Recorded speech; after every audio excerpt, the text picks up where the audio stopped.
Woi Gibran, lu kemana sih? Gara-gara nyari lu, nenek nyasar sampai dikejar-kejar babi.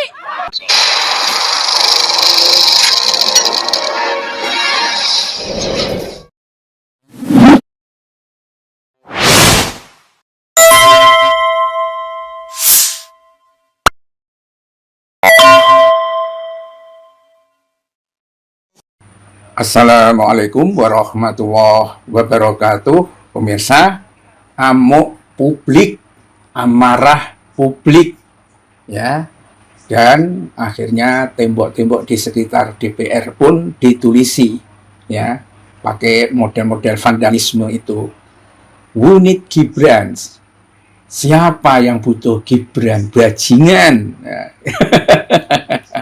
Dan tulisan-tulisan yang lain. Ini memberikan gambaran sebetulnya rakyat Indonesia itu sudah muak sama yang namanya Gibran Rakabuming itu, wakil presiden yang dianggap oleh banyak kalangan, termasuk dari kalangan TNI, ya terutama yang sampai akhirnya mengusulkan untuk memakzulkan si Gibran itu adalah karena blow-on-nya, pelongo-pelongonya, dan kemungkinan pemalsuan ijazah.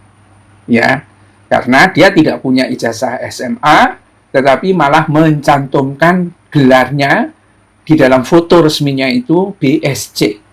Dari mana dia masuk ke perguruan tinggi itu? Dengan apa dia masuk perguruan tinggi?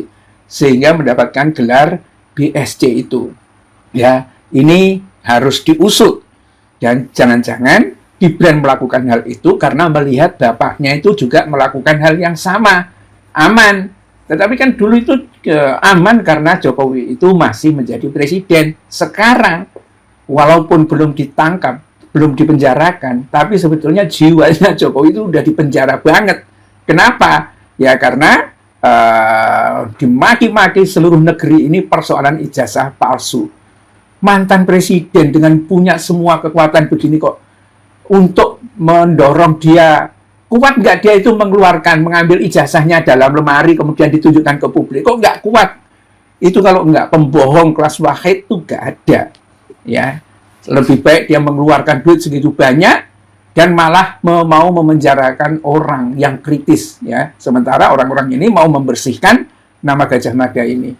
Ya, demo kemarin pemirsa adalah demo yang memang sebetulnya kepentingannya itu untuk mengganyang DPR yang arogan, ya, yang tampaknya menyimpulkan mentalitas tikus, dan karena itu banyak banget TikTok yang menempatkan gambar tikus itu di mukanya para anggota DPR, karena memang tampaknya tidak mau mendengar aspirasi rakyat, ya, dan itu karena dihalau oleh polisi, pada akhirnya tembok dan jembatan layang menjadi kanvas bagi para demonstran untuk menyuarakan protes mereka.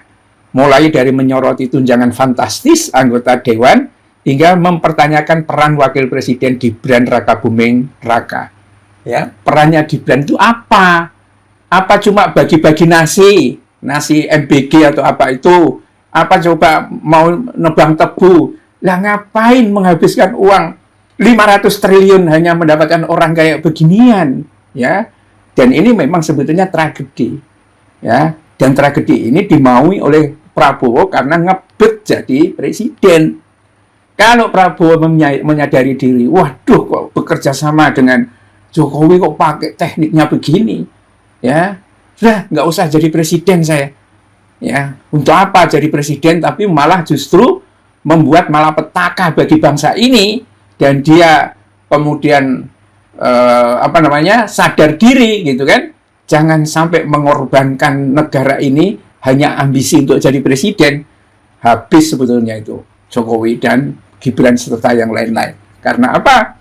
Karena tidak mungkin ada orang yang berani melakukan tipu-tipu untuk menjadikan presiden itu seperti itu. Tetapi itulah, ya, mungkin pengen ngerasain seumur hidup jadi presiden itu kayak apa.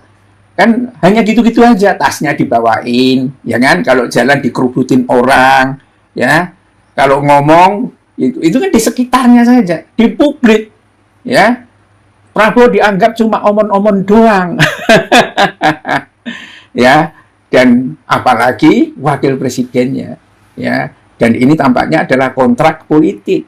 Wow, kamu kalau jadi presiden, yang menjadi wakilnya adalah Gibran, ya kan? Tapi kamu bisa menang, tetapi dengan cara gua. Disitulah Jokowi mengerahkan semua pasukannya ini. Dan sekarang yang dirasakan ini adalah penolakan publik. Kecuali orang yang datang antri di rumahnya Jokowi. Kalau ditanyakan, gimana pendapatmu tentang Gibran, Mas? Pak, yang datang dari Tangerang, yang datang dari mana-mana gitu ditanya, wow, Gibran tuh prestasinya luar biasa. Di mana luar biasanya? Oh, dia pernah mengantarkan nasi ke sekolah, ya kan? Dia pernah memotong tebu, kan paling begitu. Namanya juga termul semua butuh sembako, dan dia merasa dibodoh-bodohin, nggak masalah kan? Ya. Dan itu pemirsa, jadi yang kemudian terjadi di demo-demo kemarin, dan kemungkinan meledaknya itu tinggi kalau tidak ditumpangi oleh termul. Termul itu sudahlah dikurung aja semua, yang korupsi-korupsi, yang menjadi karena ternyata kan memang kalau nggak punya kasus hukum, ya miskin, bodoh, keturunan PKI, itu termul semua, itu cirinya, ya. Itu nggak banyak ternyata kan. Ketika diisukan ditumpangi oleh termul, tidak ada orang demo. Karena itu termul nggak usah ikut demo. Ya sudah aja, ngumpul aja semua di rumahnya Jokowi. Tahu-tahu nanti sudah dipanggil semua sama polisi, ya masukkan penjara semua. Dan memang akhirnya ya coretan-coretan sebagai bentuk pelampiasan dari publik yang marah itu adalah yang ada di terpampang jelas, ya, menyita perhatian publik itu di jembatan layang Senayan. Itu para demonstran menulis kalimat provokatif dalam bahasa Inggris. Who needs Gibran? Siapa yang butuh Gibran? Nggak ada. Kecuali termul. Ya, apalagi dia menjadi bajingan. Ya, ada tulisannya bajingan soalnya, pemirsa, dengan tinta yang lain. Apalagi sebagai wapres. Ya, ketua RT aja itu nggak memenuhi syarat dia itu. Tetapi itulah, ya, residu dari satu kehidupan politik yang hancur-hancuran ini, ya, di mana Jokowi mengatakan konsultan politiknya adalah Pratikno, dan Pratikno adalah dosen politik di Gajah Mada. Ya, pada akhirnya memang negara ini hancur oleh orang-orang seperti itu. Bila taufik wal hidayah. Assalamualaikum warahmatullahi wabarakatuh.